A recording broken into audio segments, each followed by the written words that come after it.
ਤੁਸੀਂ ਕਿੱਥੋਂ ਜਾ ਰਹੇ ਸੀ ਤੇ ਕਿਵੇਂ ਰੁਕ ਗਏ? ਕਿਹੜੇ ਥਾਂ ਨਾਲ ਦੇਖ ਕੇ ਆਏ ਮਿਲ ਕੇ ਜਾਣ। ਤੇ ਇਹ ਕਿਵੇਂ ਕੋ ਚੰਗੇ ਚੁੰਗੇ ਲੱਗਦੇ ਆ? ਬਹੁਤ ਚੰਗੇ ਲੱਗੇ ਸਾਨੂੰ ਜੀ, ਚੰਗੇ ਲੱਗਿਆ ਤੇ ਹੁਣ ਕੋਈ ਗੱਲ ਕਰ ਲਓ ਫਿਰ ਜੇ ਕਰਨੀ ਜੇ। ਅਸੀਂ ਪੁੱਛਣਾ ਚਾਹੁੰਦੇ ਵੀ ਤੁਸੀਂ ਕਿਹੜੇ ਪਿੰਡ ਦੇ ਆ?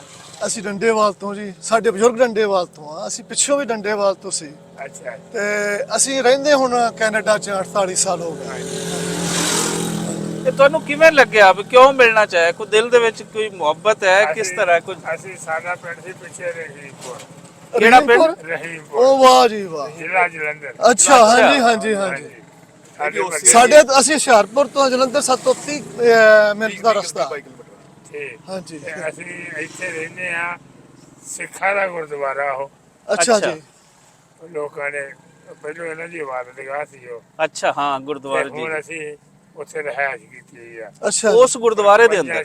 ਘਰਾਂ ਦੇ। अच्छा अच्छा ऐसी काफी वो है अजय सलामत है? नहीं अभी वो गिरा देता है। ਉਹ ਗਿਰਾ ਦਿੱਤਾ ਜਗ੍ਹਾ ਵਾ। अच्छा जगह है। ਸਾਨੂੰ ਵੀ ਲੋਕ ਗੁਰਦੁਆਰੇ ਕਹਿੰਦੇ ਆ। गुरुद्वारी है। ਹਾਂ ਗੁਰਦੁਆਰਾ ਸਾਡੀ ਗੁਰਦੁਆਰਾ। ਅੱਛਾ ਜੀ। अच्छा ਅਸੀਂ ਚੱਕ ਗੁਜਰਾਂ ਤੋਂ ਆ ਪਿੱਛੋਂ। ਹਾਂਜੀ ਚੱਕ ਗੁਜਰਾਂ ਤੋਂ ਸਾਡਾ ਪਿੰਡ ਜਿਹੜਾ ਹੈ ਹੁਸ਼ਿਆਰਪੁਰ ਦੇ ਵਿੱਚ। ले भी है की ਲਓ ਹੁੰਦਾ ਜੀ ਕੀ ਹੈ ਬਾਤ ਕੀ ਹੈ। ਹੁੰਦਾ ਅਸੀਂ ਵੀ ਗੁਜਰ ਬਣਾ ਲਏ ਸੀ ਬਾਵਾ ਜ਼ਰਾ ਗੁਰਦੁਆਰਾ ਬਣਿਆ ਹੋਇਆ ਸੀਗਾ। ਸਾਡੇ ਦਾਦਾ ਜੀ ਜਦੋਂ ਆਏ ਉਧਰੋਂ ਉਹ ਗੁਰਦੁਆਰੇ ਵਿੱਚ ਰਹਿੰਦੇ ਸੀ। ਅੱਛਾ ਅੱਛਾ ਹੁਣ ਉਹ ਵਕਤ ਦੇ ਨਾਲ ਨਾਲ ਗੁਰਦੁਆਰਾ ਥੋੜਾ ਨੀਵੇਂ ਹੁੰਦਾ ਗਿਆ, ਬਾਹਰ ਭਰਤੀ ਲੋਕ ਪਾਉਂਦੇ ਗਏ, ਸਾਡੇ ਪੰਜਾਬ 'ਚ ਬਾਜ਼ਾਰ ਉੱਚੇ ਹੁੰਦੇ ਗਏ। ਹਾਂ ਹਾਂ ਫਿਰ ਜ਼ਰੂਰਤ ਦੇ ਮੁਤਾਬਕ ਉਹਨੂੰ ਥੋੜਾ ਜਿਹਾ ਕਿਰਾਇਆ ਵੀ ਨਹੀਂ ਪੂਰਾ, ਥੋੜਾ ਅੱਗੇ ਪਿੱਛੇ ਸਿੱਧਾ ਕਰਕੇ ਵਕਤ ਦੇ ਮੁਤਾਬਕ ਜਿਹੜਾ ਦੀਵਾਰਾਂ ਹਜੇ ਵੀ ਹੋਈ। ਅੱਛਾ ਜੀ। ਅੱਛਾ ਅੱਛਾ ਤੇ ਕਿੰਨੀ ਦੂਰ ਹੈ ਇਹ ਡੰਡੇਵਾਲ ਤੋਂ? ਕਿੰਨੀ ਦੂਰ ਹੈ ਜਿਹੜਾ ਪਿੰਡ ਤੁਸੀਂ ਦੱਸ ਰਹੇ ਹੋ? ਥੋੜਾ ਹੀ ਹੈ ਜੀ, ਨੇੜੇ ਹੀ ਹੈ ਡੰਡੇਵਾਲ ਦੇ? ਇੱਥੋਂ ਅੱਗੇ ਹਣਾਸੀ ਆਏਗਾ ਅੱਡਾ। ਅੱਛਾ ਉੱਥੋਂ 8 ਕਿਲੋਮੀਟਰ ਅੱਗੇ 9 ਕਿਲੋਮੀਟਰ ਪੈਂਸਰਾ ਆਏਗਾ। ਪੈਂਸਰੇ ਤੋਂ ਅੱਗੇ 3-4 ਕਿਲੋਮੀਟਰ ਅੱਗੇ ਡੰਡੇਵਾਲ ਹੈ। ਲਓ ਜੀ ਹੁਣ ਤੁਸੀਂ ਉਧਰ ਦੇ ਲੋਕ ਇੱਥੇ ਆਏ ਉਸ ਪਿੰਡ ਤੋਂ, ਇਹਨਾਂ ਨੂੰ ਉਸ ਪਿੰਡ ਜਾਣਾ ਪਿਆ ਤੇ ਇਹ ਬਸ ਚੇਂਜ ਜਿਹਾ ਜਿਹੜਾ ਹੈ ਨਾ ਇਹ ਵੰਡ ਦੇ ਵਿੱਚ ਸਾਨੂੰ ਦੇਖਿਆ। ਤੇ ਤੁਹਾਡਾ ਕੋਈ ਜਾਣਾ ਹੋਇਆ ਪਿੱਛੇ? ਕੋਈ ਕਦੀ ਗਿਆ ਆਪਣੇ ਪਿੰਡਾਂ ਦੇ ਵਿੱਚ? ਨਹੀਂ ਜੀ ਨਹੀਂ ਦਿਲ ਕਰਦਾ?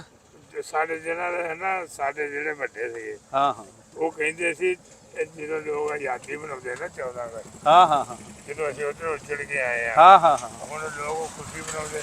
ਮੇਰਾ ਮਾਮੂ ਸੀ ਇੱਕ, ਹਾਂ। ਉਹ ਪਿਛਰੰਡੇ ਦੇ ਰਹਿਣੇ ਵਾਲੇ। ਅੱਛਾ ਜੀ। ਹਾਂ ਹਾਂ ਹਾਂਜੀ ਉਹ ਕਹਿੰਦੇ ਹੁੰਦੇ ਸੀ ਵੀ ਅਸੀਂ ਰੋਂਦੇ ਆ। ਵਾਹ ਵਾਹ। ਲੋਕ ਆਜ਼ਾਦੀ ਮਨਾਉਂਦੇ ਨੇ ਤੇ ਅਸੀਂ ਰੋਂਦੇ ਆ ਕਿ ਅਸੀਂ ਉੱਜੜ ਗਏ। ਸਾਡੇ ਵਿਛੜ ਗਏ, ਸਾਡੇ ਉੱਜੜ ਗਏ। ਸਾਡੇ ਸਿੱਖਾਂ ਦੀ ਬਹੁਤ ਦੁਆ ਸਲਾਮ ਸੀ। ਹਾਂ ਹਾਂ ਹੁਣ ਸਾਨੂੰ ਕੋਈ ਚੇਤਾ ਨਹੀਂ, ਮਰ ਗਏ ਸਾਰੇ ਜੀ।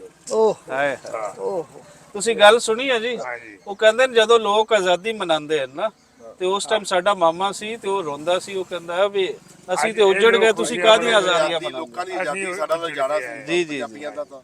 ਇਹ ਪੰਜਾਬ ਦੇ ਨਾਲ ਇੰਜ ਹੀ ਹੋਇਆ ਜੀ, ਉਜਾੜ ਹੀ ਪਿਆ ਸੀ। ਤੇ ਉਹ ਆਖਦੇ ਨਾ ਵੀ ਵੱਡੇ ਨਿੱਕੇ ਕਹਿਣ ਆਜ਼ਾਦੀ ਤੇ ਵੱਡੇ ਕਹਿਣ ਬਰਬਾਦੀ। ਜੀ ਜੀ ਬਸ ਇੰਜ ਹੀ ਹੋਇਆ।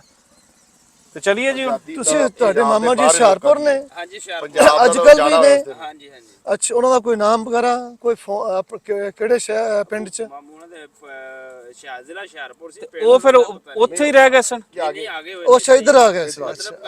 ਅੱਛਾ ਉਹ ਉਧਰੋਂ ਇੱਧਰ ਆ ਗਏ। ਅੱਛਾ ਅੱਛਾ ਅੱਛਾ ਅੱਛਾ ਚਲੋ ਬੜਾ ਵੀ ਕਹਿੰਦੇ ਹੁੰਦੇ ਵੀ ਅਸੀਂ ਨਾ ਜਦੋਂ ਇੱਥੇ ਲੋਕ ਖੁਸ਼ੀਆਂ ਮਨਾਉਂਦੇ, ਅਸੀਂ ਵੀ ਮਨਾਉਂਦੇ ਖੁਸ਼ੀਆਂ, ਪਰ ਸਾਨੂੰ ਵਿੱਚੋਂ ਬਹੁਤ ਰੋਣ ਆਉਂਦਾ ਵੀ ਅਸੀਂ ਕਿੱਦਾਂ ਦੇ ਯਾਰ ਬੇਲੀ ਛੱਡ ਕੇ ਹਾਂ ਹਾਂ ਇੱਧਰ ਆ ਗਏ, ਉੱਜੜ ਗਏ।